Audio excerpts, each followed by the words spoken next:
mga kabombo, mga ka-Star Nation, makakapiling natin sa linya ng ating komunikasyon ang isa sa mga tinutukoy ho natin, mga kinukonsulta natin sa mga ganitong usapin. Kapiling natin sa ating linya via Zoom si Ginoong Rohel Morales, isang financial analyst at tumanggap na ho ng iba't ibang mga pagkilala kaugnay ng kanyang propesyon. Magandang umaga po ang aming pagbati mula dito sa Bombo Radio Philippines. Kayo po ay napapanood at napapakinggan ng ating mga taga-subaybay. Welcome to the program. This is Bombo Dennis Hamito and together with me, si Bombo Jaira Hangayo. Magandang umaga po sa inyo. Magandang umaga, Bombo, Dennis and Jaira at sa lahat ng ating mga tagapakinig sa pundo. Kami ho'y napatawag dahil nais po namin mapag-usapan yung tungkol sa pag-akyat ng level ng Pilipinas sa upper middle income country. Ano ho ba ang kahulugan nito para sa mga karaniwang mamamayang Pilipino? Para sa atin pong pagtingin dito, ang kagandahan sa nangyari is that we've been working for this for the past 40 years at nangyari nga ito. Dati tayo nandito sa lower bracket, nandito tayo sa upper middle income bracket, which is about $4,850 na tayo in terms of gross national income and per capita income sa mga individuals. No?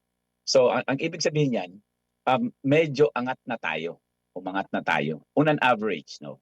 Pero ang realidad, kung titingnan natin, kaya tumaas yan because marami sa ating mga kababayan may bahagdan or percentage na medyo nakakariwasa ang pamumuhay. So nahahatak ang average niyan.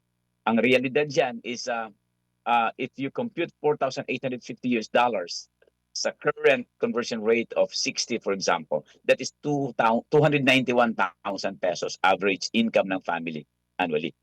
Now, kung marami tayong mga kababayan nasa minimum wage earning capacity pa lang, wala pa silang 250,000. So hindi pa sila umaabot doon. Bakit nahatak tayo? Because hindi po pantay ang ang pag-spread ng wealth sa Pilipinas. Take for example the top tier wealthy people in the Philippines. The number one is about $18 billion US. Si Mr. Ricky Razon. Ang pangalawa sa kanya, mahigit 3 billion lang. Ang layo. Sila na nga ang pinakamayayaman sa buong Pilipinas. Ang layo pa ng kanilang agwat. So ito po ang humahatak ng average natin kung titingnan natin ito. So sa pangkalahatan, parang ulan yan. Kung nasa drought season tayo, tuyon-tuyo lahat, pero may umulan na bahagi ibandang Mindanao, for example, at bumaha doon, baka mapapasabi kang sana naambunan ako. So yan po ang nakikita natin dito. So the challenge now for the government is to make that impact ang kalahatan, which is we are working on that. Ginagawa ng ating pamahalaan na magkaroon ng inclusivity at maramdaman ng lahat. Remember, ang ating entry is nandito, kakapasok lang natin sa entry level ng upper middle income. The bracket is 4,630 hanggang sa 14,000 US dollars. So medyo maluwag po yan. So gradually, our government and the private sector will start working together para umangat ng maramdaman ng lahat, hindi lang nasa taat na bahagdan. Okay. Kaugnay ho niyan, paano nga ba yung pinaka-mainam na hakbang sa ngayon para maramdaman ho ito doon sa mga nasa laylayan? At ano naman ang pwedeng gawin ng mga nasa lower level, mga local government at pati na yung mismong mga mamamayan? Anong pinaka-mainam na gawin sa ganitong pagkakataon para makaagapay sa kasalukuyang sitwasyon? Para po sa mga individual natin mga kababayan, if you just focus on your personal goal, yung financial goal natin, kasi kahit naman parang train yan eh. Kahit alam mo may train kang matulin dyan, hindi ka naman nakasakay doon, hindi mo din ramdam, di ba? So ngayon, ang sa akin, if we focus on our personal goals, work on it, kaya nga ang hashtag ko sa buhay is kumilos ang ayon sa laki ng mga pangarap. If we do that, and together with the government side, the LGUs, to create more jobs.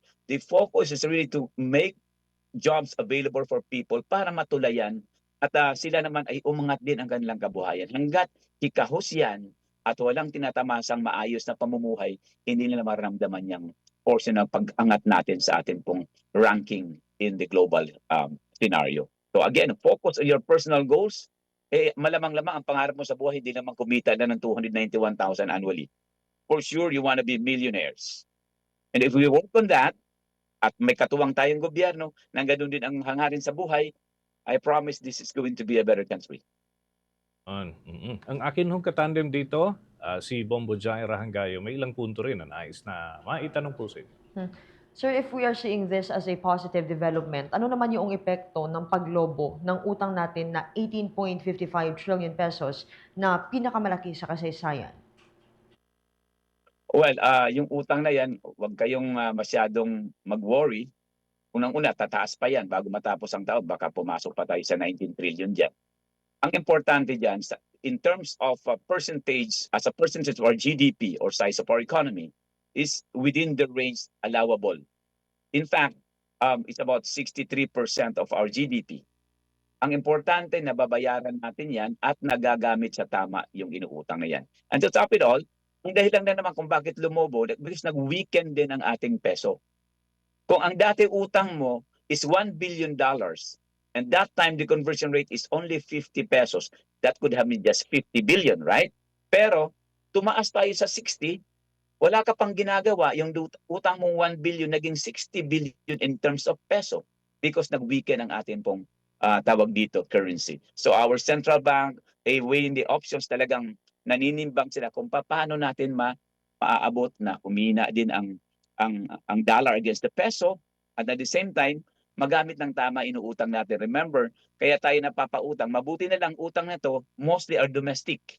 Hindi yan galing sa labas na kasi ang style ng ating pamahalaan through the Bureau of Treasury is either mangutang domestically or local market or international. In this case, most of it are borrowed locally.